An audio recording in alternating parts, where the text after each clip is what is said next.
Tapi apakah semua orang sama bisa begitu? Belum tentu. Awal Ramadan ada yang masih aktif kerja. Perhatikan bagaimana Nabi memberikan gambaran, dengan ilham, dengan petunjuk wahyu dari Allah Subhanahu wa taala, diberikan gambaran untuk kemudahan bagi umatnya. Ada yang masih kerja, pulang malam, ada kemacetan di jalan, tiba-tiba datang ke rumahnya, Masya Allah, jam 10, orang sudah kembali dari masjid, dia baru datang dari kantornya. Apa yang dia lakukan dalam keadaan lelahnya? Silahkan, istirahat dulu, tunaikan dulu salat isya, kalau belum kuat langsung salat, istirahat dulu, tiduran sejenak, tidur, ambil misalnya 3 jam, ambil 4 jam, jam setengah 3 dia bangun, tunaikan salat malamnya. Tapi di malam bulan Ramadan, maka ketika dia memilih yang kedua, yang disebut dengan tahajud. Baik tahajud ataupun qiyamul lail ditunaikan sebelum tidur atau setelah tidur. Maaf, tidak semua orang yang mengerjakan ini berpotensi mendapatkan nilai-nilai takwa. Awas, rubba qa'imin laisa lahu min qiyamihi illa as-sahar. Tidak sedikit orang yang qiyam, kata Nabi, qiyam salat di malam-malam Ramadan tidak mendapatkan apapun dari berdirinya kecuali lelah berdiri bergadang saja.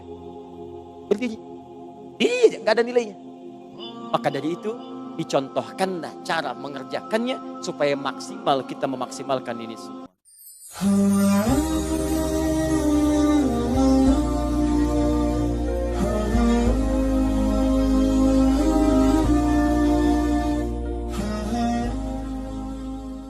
Salat apa saja yang dimaksudkan di sini? Yang pertama kali, mari kita lihat turunan hadis Nabi SAW dan praktek beliau saat di bulan Ramadan. Turunkan dulu ke ayat Qur'annya. Ibadah salat ini itu menyempurnakan puasa kita. Kalau puasa di siang harinya, maka yang ini dianjurkan di malam harinya. Dan disebut kesempurnaan dari puasa. Saya turunkan dulu ayat yang belum dituliskan tadi. Quran surah kedua, ayat 187. Langsung di pertengahannya saja, supaya tidak terlampau panjang dibacakan. Wa kulu washrabu hatta yatabayyana lakumul khaytul abyadu minal khaytil aswadi minal fajr. Thumma atimmus siyama ilal lail. Kemudian sempurnakanlah puasa itu sampai dengan ke malam harinya. Ada yang menerjemahkan ila itu muqaddimatul lail, di puasa dari fajar sampai dengan menjelang malam, maksudnya maghrib. Ada yang menerjemahkan ilal lail dengan mengerjakan ibadah malamnya. Apa ibadah malamnya itu yang dicontohkan oleh Nabi? Kita turunkan kemudian hadis-hadisnya. Baik. Hadis Muslim nomor hadis 749 dari Ibnu Umar radhiyallahu taala anhuma. Saya simpan sedikit ini. Dekatkan begini. Baik. Redaksi nabinya qama. Dari kata qiyam. Yang dimaksudkan salat di sini. Salat. Dari mana tahunya? Teruskan hadis Muslim nomor hadis 749. Salatul laili, salat yang dikerjakan di waktu malam itu. Kalimat qama disebutkan dengan kalimat salat yang dimaksud salat. Pertama, waktunya malam. Salatul laili, salat malam. Kalau sudah ada kata laili, al-lail itu menunjuk kepada waktu. Ada al-lailah pakai ta, ada al-lail tidak pakai ta, itu berbeda. Kalau tidak menggunakan ta menunjuk kepada waktu, waktunya terbentang dari ba'da isya sampai dengan menjelang fajar. Ini yang dimaksud dengan lail, al-lail, tidak pakai ta. Kalau menggunakan ta al-lailah itu artinya ada momen istimewa di malam itu. Ingat, kalau pakai ta ada momen istimewa yang tidak ditemukan di malam-malam lainnya kecuali di situ saja. Karena itu ketika Allah menerangkan tentang Lailatul Qadar, kemuliaan Al-Qadar bukan menggunakan lail tapi lailah. Inna anzalnahu fi Lailatul Qadar, bukan fi Lailil Qadar, tapi lailah karena ada yang istimewa di situ. Jelas ya? Baik, tapi sama-sama menunjuk malam. Jadi al-lail itu malam, laili, lela, lila, leli, layali itu malam. Ibu lili, ibu malam-malam. Baik. Salatul lail, salat malam. Baik. Salat malam itu jenisnya apa saja? Tahan, saya belum teruskan hadisnya. Kembalikan ke Quran tadi yang telah Anda catat. Quran surah ke-17 misalnya, kita ambil ayat ke-79-nya. Fokus. Wa minal laili fatahajjad bih. Paling kiri sebelah atas. Dan dari sebagian malam, lail bukan lailah. Wa minal lail pakai min. Min menunjuk pada sebagian, tidak keseluruhan. Perhatikan, tab'id sifatnya. Dari sebagian malam, Anda nggak harus paksakan dari ba'da Isya sampai menjelang fajar. Anda boleh istirahat dulu. Begitu Anda istirahat, malamnya bangun. Fatahajjad. Ibadah yang dikerjakan setelah Anda tidur dulu, lalu beraktivitas disebut dengan hajada. Kalau Anda serius mengerjakannya, tambahkan tak di depannya. Jadi tahajjud. Tahajjud. Salat yang dikerjakan pada waktu malam hari, didahului tidur dulu, itu disebut dengan tahajud namanya. Jenis pertama, tahajud. Di saat Nabi memanggil Anda, mengundang secara personal untuk mengerjakan salat di malam hari, sifat pertamanya tahajud. Fokus. 2. Quran surat 73. Ayat ke-6 misalnya. Kita ambil. Inna nasyi'atal laili. Ada lail lagi. Hiya asyaddu wat'aw wa aqwamu qila. Sungguh bangun di malam hari itu. Sentuhannya ke jiwa semakin kuat. Dan kalimat-kalimat yang menghadirkan kehusyuan kepada kita yang membacanya. Gak percaya silakan. Bangun salat malam dengan siang. Beda nilainya. Malam 2 rakaat, siang 4 rakaat. Masih khusyuk malam dibandingkan dengan siang. Makanya setan malam dengan setan siang beda. Lain Pak, saya katakan pada Anda. Kalau butuh pembuktian silahkan cek. Anda siang-siang itu biasa. Masuk ruang makan normal. Masuk kamar mandi biasa. Suara-suara banyak. 4 rakaat itu rasanya biasa saja. Tapi kalau malam 2 rakaat itu karena kebisingan mulai sepi. Orang-orang mulai tenang. Potensi khusyuk tinggi. Makanya setan yang keluar itu pangkatnya naik dikit malam hari. Betul.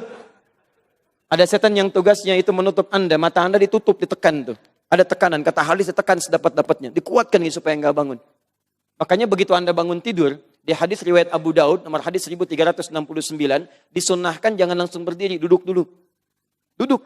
Supaya menenangkan keadaan Anda. Lalu hilangkan bekas ngantuknya. Usap. Supaya hilang. Karena ketika Anda bangun di malam hari. Setan tekan supaya Anda nggak bangun. Dia takut kalau bangun, sholat Anda khusyuk, Anda minta ampun. Diampuni oleh Allah. Kerja keras dia hilang selama itu. Makanya dia naik tuh. Betul, ini bukan fiksi. Ini hadis. Saya serius. Nah, terus dia bangun. Itu belum selesai. Apa Anda kira ketika Anda bangun, hilang ngantuk, bisa selesai? Tidak. Siang-siang, ruang tengah itu biasa. Kamar mandi normal. Begitu buka pintu, awas.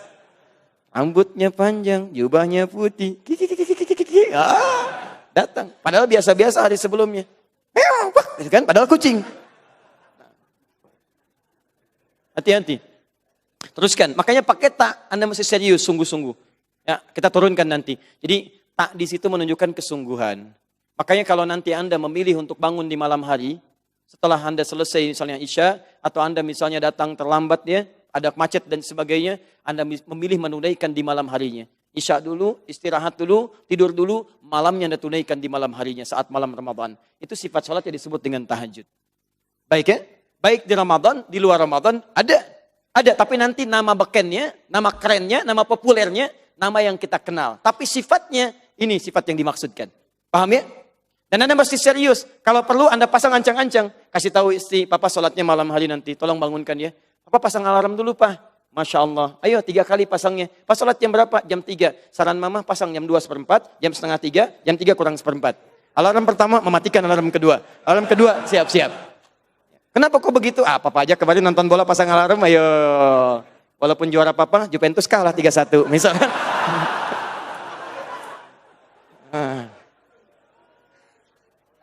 Saya nggak pernah nonton begitu. Itu ngabisin tenaga, ngabisin waktu. Tapi saya baca gitu, saya senang baca. Saya tahu kemarin Rossi ada insiden dengan Marquez itu kan, di tikungan sekian saya tahu. Udah marah-marah, Marqueznya datang mau minta maaf dengan bos Hondanya, tapi kemudian ditolak oleh Asensio. Asensio itu tangan kanannya Rossi dan dia dekat sekali dengan Rossi sahabatnya. Nanti kapan-kapan kita bahas loh ya. Baik. Ustaz, mereka itu balapan berusaha untuk masuk surga. Kok tahu? Ihdinas siratal mustaqim, tareknya lurus. Tafsiran yang tidak tepat.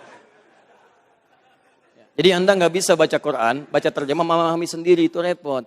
Anda mesti belajar, ada tafsir, ada ulama, dilihat. Nggak bisa baca Quran sekarang terjemahan disimpulkan, bisa salah. Ada orang baca Ali Imran 92. Dia baca, Masya Allah. Belum sempurna amalan kalian. Lan yanallahu birra, lan tanalul birra hatta tunfiqu mimma tuhibbun. Dan tanalul birra, kalian tidak akan mendapatkan puncak kebaikan di sisi Allah hatta tunfiqu mimma tuhibbun, sampai kalian bisa menginfakkan apa yang paling kalian cintai. Baca terjemahan. Oh, yang paling dicintai diinfakkan, Allah cintai. Saya infakkan istri saya. Nggak bisa. Bahaya anda di situ. Maaf Bu ya, ini contoh salah penafsiran. Makanya belajar yang benar. 2.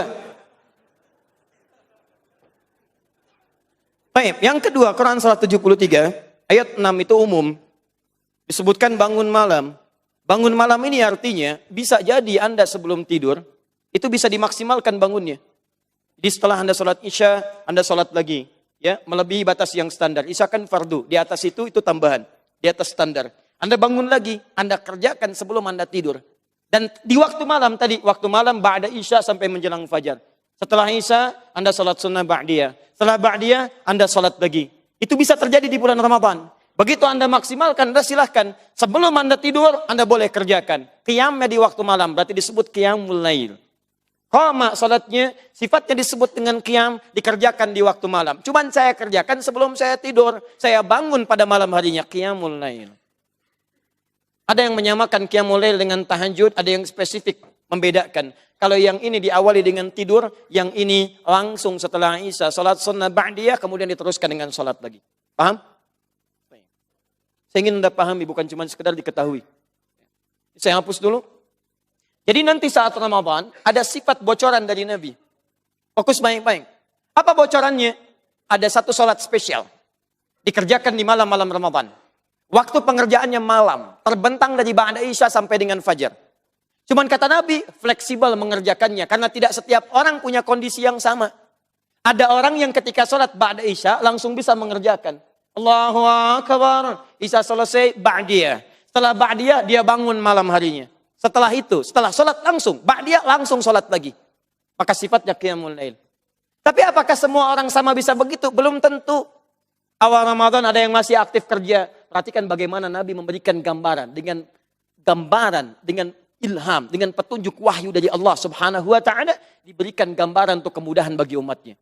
Ada yang masih kerja, pulang malam, ada kemacetan di jalan, tiba-tiba datang ke rumahnya, Masya Allah, jam 10, orang sudah kembali dari masjid, dia baru datang dari kantornya. Apa yang dia lakukan dalam keadaan lelahnya? Silahkan, istirahat dulu, tunaikan dulu salat Isya, kalau belum kuat langsung salat, istirahat dulu, tiduran sejenak. Tidur. Ambil misalnya 3 jam, ambil 4 jam. Jam setengah 3 dia bangun, tunaikan salat malamnya. Tapi di malam bulan Ramadan. Maka ketika dia memilih yang kedua, itu yang disebut dengan tahajud. Baik tahajud ataupun qiyamul lail, ditunaikan sebelum tidur atau setelah tidur. Maaf. Tidak semua orang yang mengerjakan ini berpotensi mendapatkan nilai-nilai takwa. Awas, rubba qa'imin laysa lahu min qiyamihi illa as-sahar. Tidak sedikit orang yang qiyam, kata Nabi, qiyam, salat di malam-malam Ramadan, tidak mendapatkan apapun dari berdirinya, kecuali lelah berdiri bergadang saja. Berdiri. Diri nggak ada nilainya. Maka dari itu dicontohkanlah cara mengerjakannya supaya maksimal kita memaksimalkan ini semua. Sekarang bagaimana cara saya mengerjakan? Baik, saya kerjakan qiyamnya sebelum tidur langsung ba'da Isya atau di malam harinya. Maka mari kita lihat Nabi mencontohkan dengan 2 sifat ini. 1 iman, 2 ihtisab. Sebentar, sebelum saya teruskan, bisa dipahami penjelasan saya? Jazakumullah khair. Kita teruskan. Saya coba hapuskan dulu yang ini. Ini saya tahan untuk menerangkan turunan yang ini. Alhamdulillah. Kalau Anda bersin, saya suka ingat sahabat saya yang tidak berjumpa, tapi kita insya Allah punya ikatan yang kuat. Namanya Ahmad Muzammil. Orangnya saleh. Masya Allah. Wajahnya memancarkan karisma yang baik dan ahli Quran. Dan kami mengasuh pesantren dulu dengan nama yang sama. Sama-sama Al-Hikmah. Sama-sama di Lebak Bulus. Saya mengasuh Al-Hikmah untuk hafalan Quran. Mahasiswa yang kuliah sekitaran Jakarta. Ada Lipia di Buncit. Ada IIKI juga, ada yang PT IIKI, ada UIN.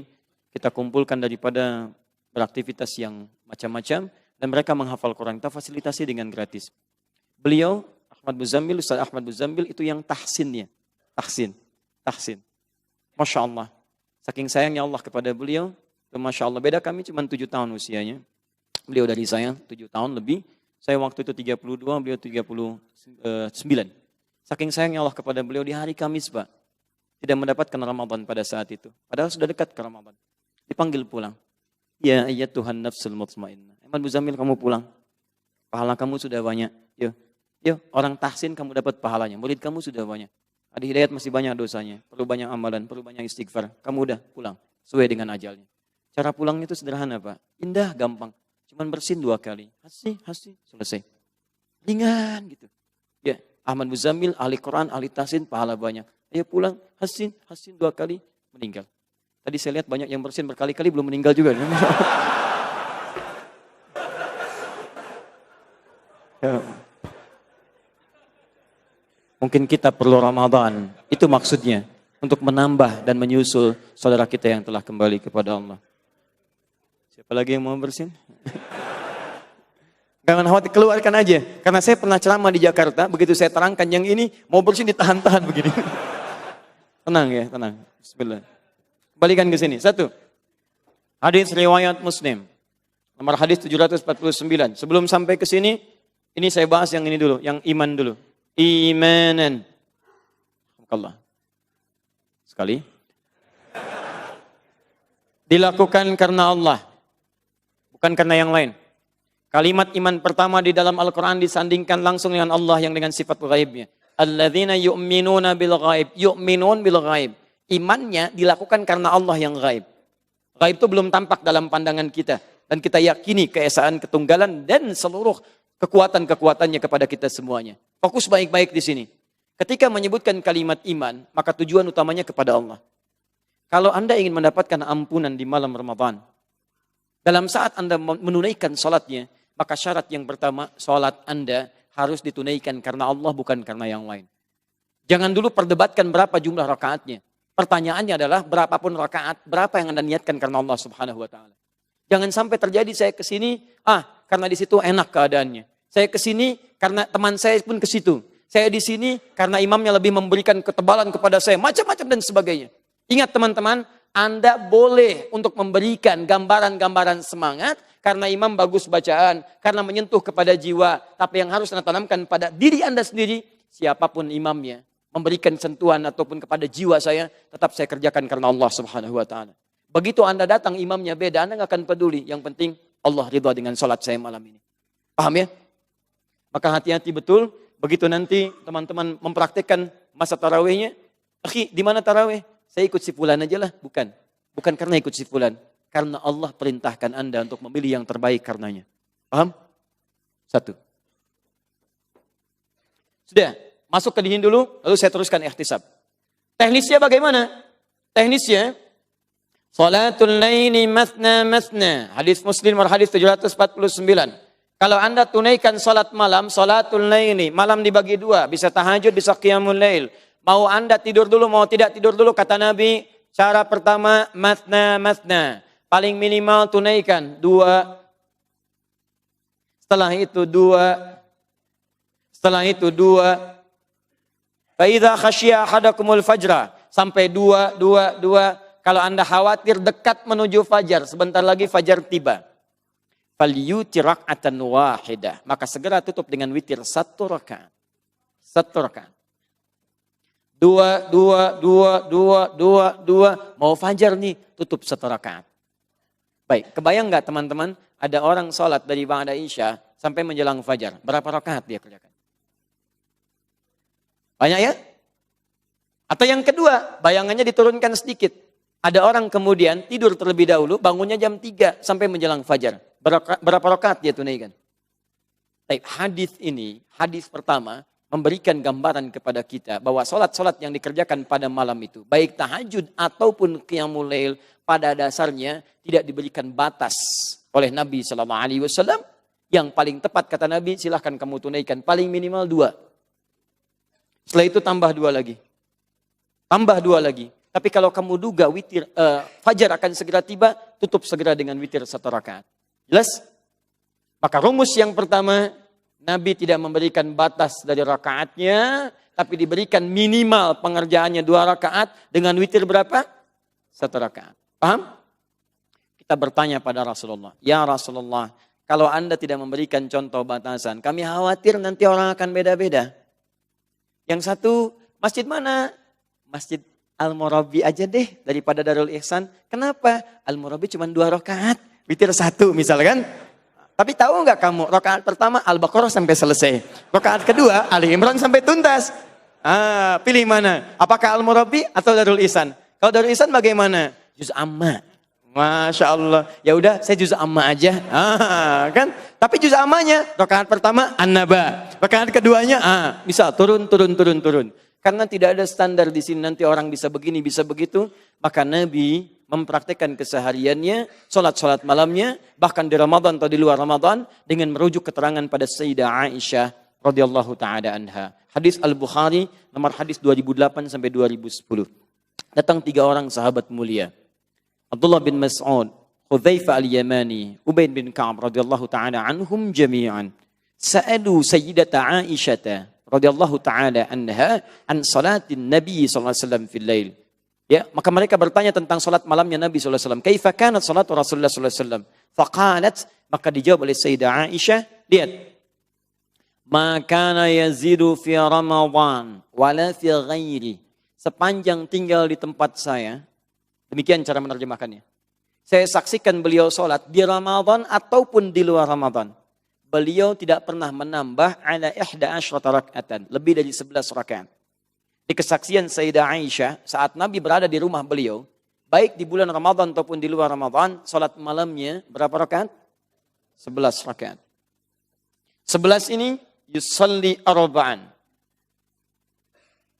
Beliau salat 4 rakaat dulu. Perhatikan beda hadis dengan yang pertama tadi. Thumma yusalli arba'an, pakai thumma. Kemudian salat 4 lagi.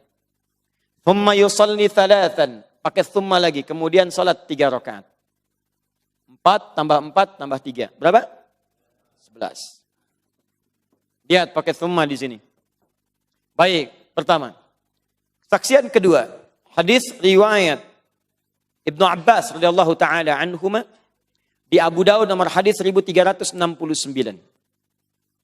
Beliau melihat pada saat beliau menginap di rumah bibinya Sayyidah Maimunah radhiyallahu taala anha, saat Rasulullah sallallahu alaihi wasallam memiliki waktu untuk bisa hadir mendampingi Sayyidah Maimunah. Beliau membagi ya dari malam sekian hari sekian di rumah Sayyidah Aisyah, malam sekian hari sekian di rumah Sayyidah Maimunah, di rumah Sayyidah Zainab dan seterusnya radhiyallahu taala anhunna jami'an.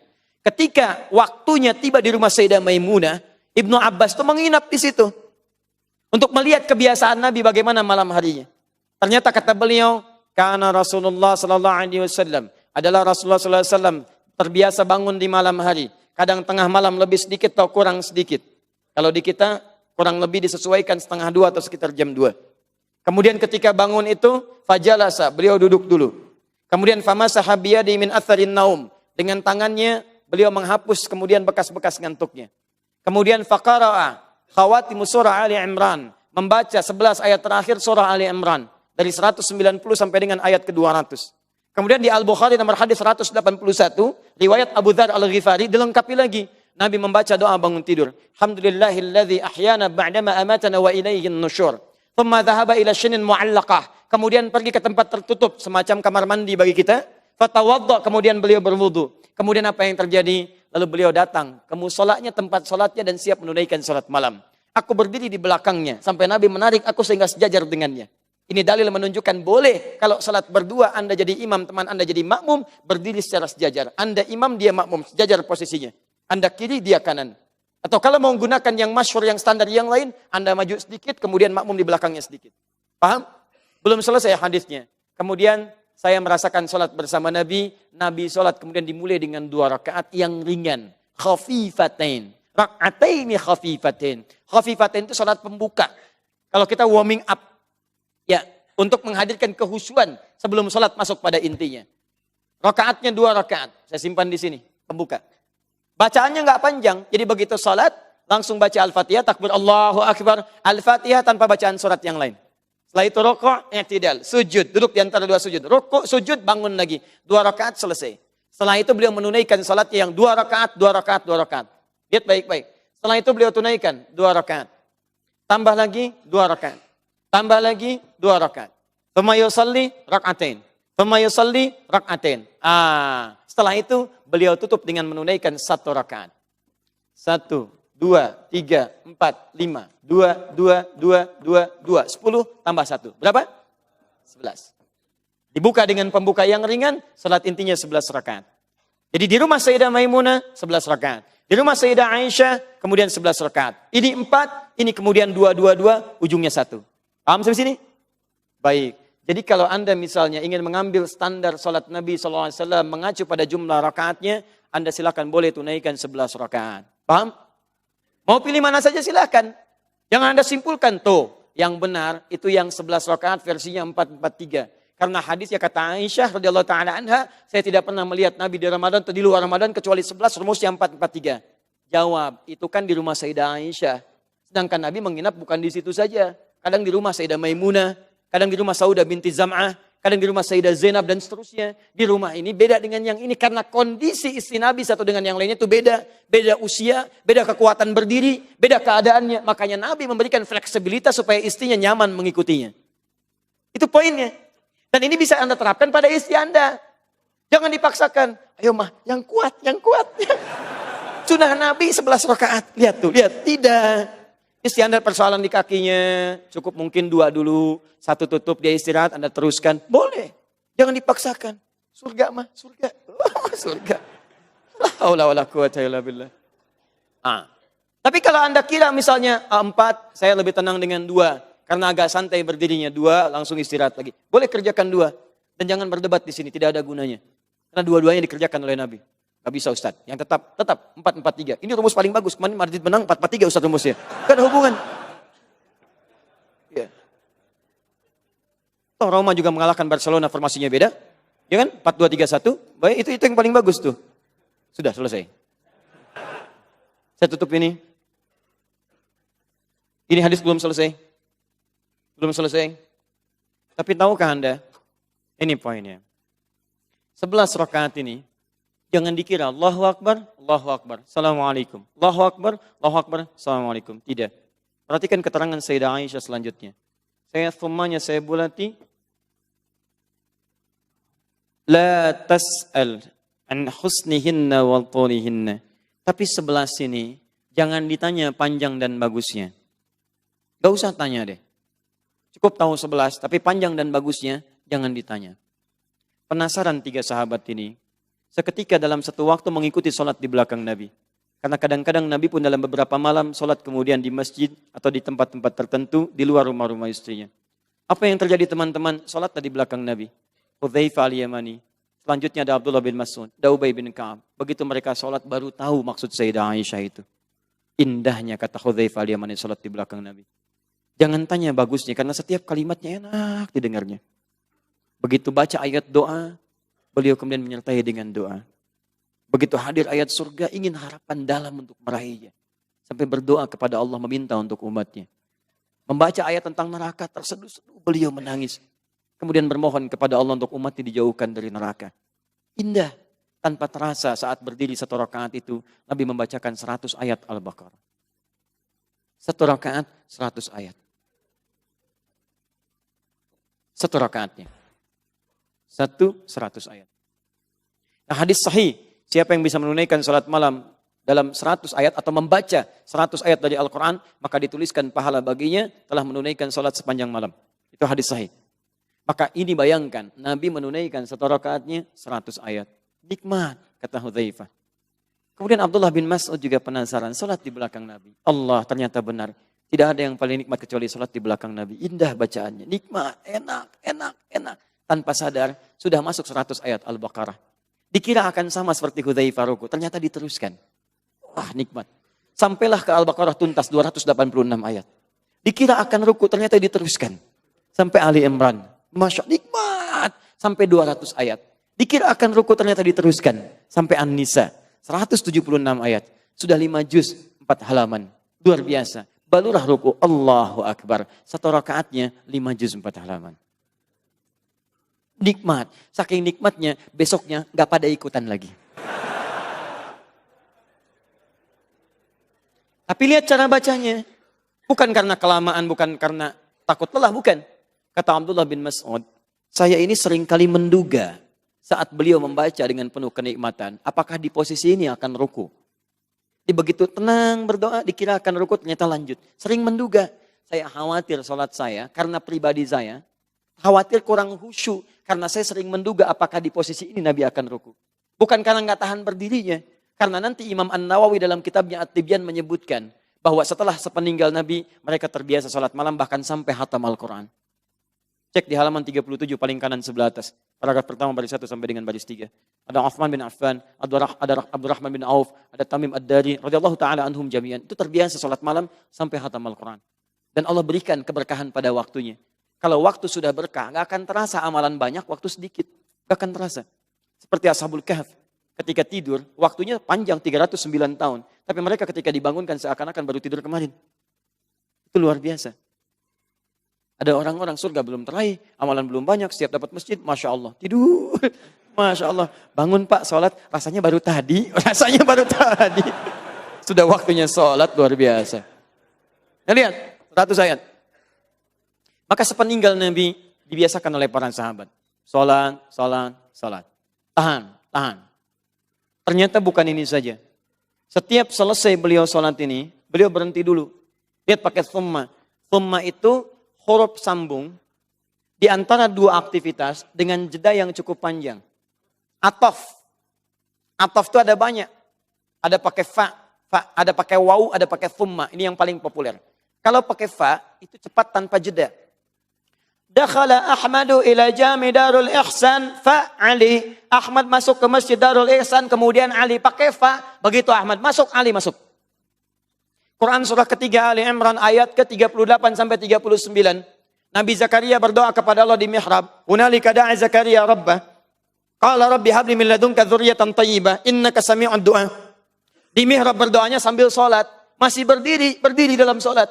Berdiri disebut qaim. Sedang sholat disebut yusalli. Baru selesai doa, belum selesai sholat. Tiba-tiba selesai doanya, turun jawaban. Ayat 39-nya. Jawabannya pakai fa. Fanadatul malaika. Malaikat langsung menyeru, menyampaikan jawaban dari Allah. Wa huwa qaimun, sedangkan Nabi Zakaria masih berdiri, yusalli fil mihrab, berdiri sedang salat. Jadi baca doa dalam salat dalam berdiri, salat belum tuntas, doanya baru selesai, tiba-tiba langsung dijawab, annallaha yubashshiruka bi Yahya. Allah kasih kabar gembira, Anda akan punya anak namanya Yahya.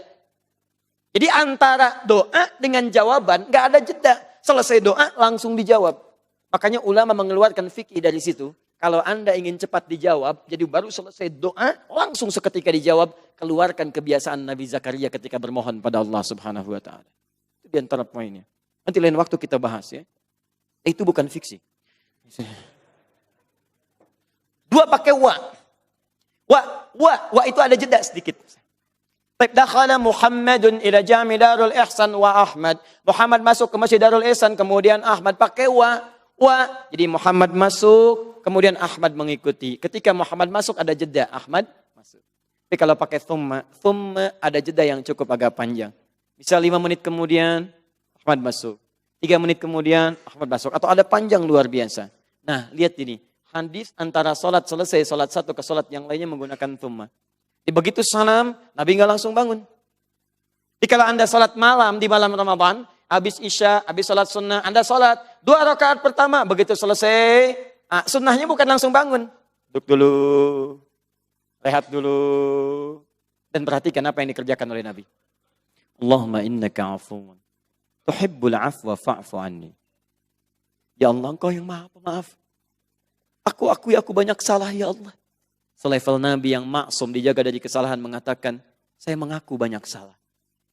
Fa'fu anni. Maafkan saya ya Rabb. Maafkan saya. Nabi itu membaca doa. Sesungguhnya untuk diisyaratkan pada umatnya. Karena kita yang butuh. Kalau Nabi nggak minta pun sudah ada jaminan. Kita yang harus banyak minta. Makanya ketika diajarkan kalimat itu gambaran dari Nabi kunci untuk mendapatkan ghufira lahu ma taqaddama min dzambi. Supaya diampuni dosa-dosa yang pernah ia kerjakan. Nah, kesungguhan untuk mengevaluasi diri, mengingat dosa-dosa sambil mengucapkan permohonan tadi, itu yang disebut ihtisaban. Paham? Ihtisab itu kesungguhan disertai evaluasi dari hal-hal yang kurang. Kalau Anda menghitung-hitung disebut dengan hisab, pekerjaannya disebut dengan muhasabah. Di begitu ada kalimat ihtisaban, bukan cuma salatnya yang diminta. Di jeda-jeda itu mohonlah ampunan kepada Allah Subhanahu wa taala. Cara mintanya bukan cuma dimintakan dengan kalimat, tapi diingat Anda minta maaf, berarti ada kesalahan. Kesalahan apa yang Anda kerjakan sampai Anda minta maaf kepada Allah? Anda minta ampunan berarti ada dosa. Dosa apa yang Anda kerjakan sampai minta diampuni pada malam itu? Makanya ketika Anda sholat pada kesempatan malam pertama dalam Ramadan, ingatlah dosa-dosa Anda pada saat itu. Jadi begitu jeda, pelan-pelan dulu. Pertama dosa Anda kepada Allah. Ibadah ritual sholat, berapa kali Anda abaikan? Berapa kali Anda bermalas-malasan? Minta ampun. Supaya selesai urusan Anda dengan Allah. Setelah itu dosa pada manusia, mulai dengan ibunda Anda, ayahanda Anda. Berapa kali kata-kata Anda membuat ibu Anda tersakiti? Air matanya mengalir. Ayah Anda kecewa. Turunkan lagi pada saudara-saudara Anda. Jangan-jangan dia begitu peduli pada Anda, tapi Anda menyapanya pun tidak. Atau Anda mohon maaf, hebat sekali Anda, begitu mudah datang ke majelis ta'lim. Enak, tenang, tapi dengan saudara sendiri masih ada masalah. Dengan orang tua sendiri belum selesai. Dan teman-teman itu luar biasa itu, pengaruhnya luar biasa. Dan dengan istri Anda, istri dengan suaminya. Dosa apa yang pernah dikerjakan selama ini? Coba dilihat. Barangkali tanpa Anda sadari banyak hal yang pernah keliru. Anda sudah diberikan oleh Allah istri yang sangat luar biasa, mendampingi hidup Anda. Tapi coba lihat, berapa kali Anda lihat status istri orang lain. Anda punya istri yang diupdate status istri orang lain.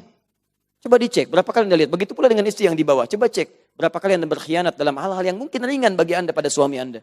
Silahkan cek. Minta ampun pada anak Anda. Minta, diingat dari ujung kepala sampai ujung kaki. Begitu Anda mohonkan saat itu, disesali oleh Anda sambil menghitung dosa Anda. Sungguh-sungguh Anda mohonkan, ghufira lahu ma taqaddama min dzambi. Boleh jadi 2 rakaat pertama itulah yang menggugurkan semua dosa Anda pada saat itu. Kecuali utang. Kalau utang sebelum dibayar nggak lunas. Nggak lunas. Ya, jadi selesaikan dulu setelah itu. Jelas ya? Begitu Anda mendapatkan ketenangan pada jiwa dengan bacaan tadi, biasanya orang kalau sudah minta ampun tenang jiwanya. Rohnya, roh tuliskan.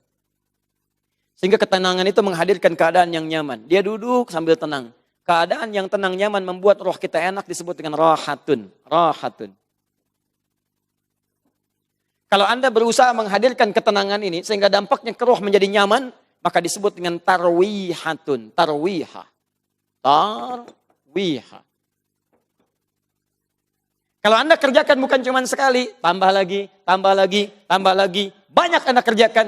Jamakkan kalimatnya dari tarwihah jadi tarawih.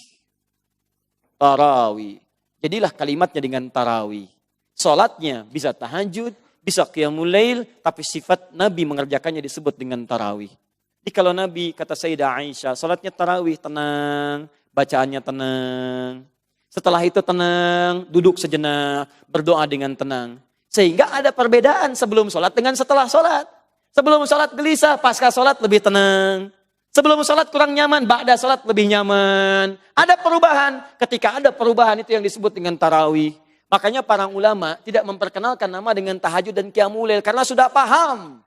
Tapi yang dipahamkan ini, karena tidak setiap yang sholat, menyolatkan dia, menunaikan dia sholat dengan keadaan yang tenang.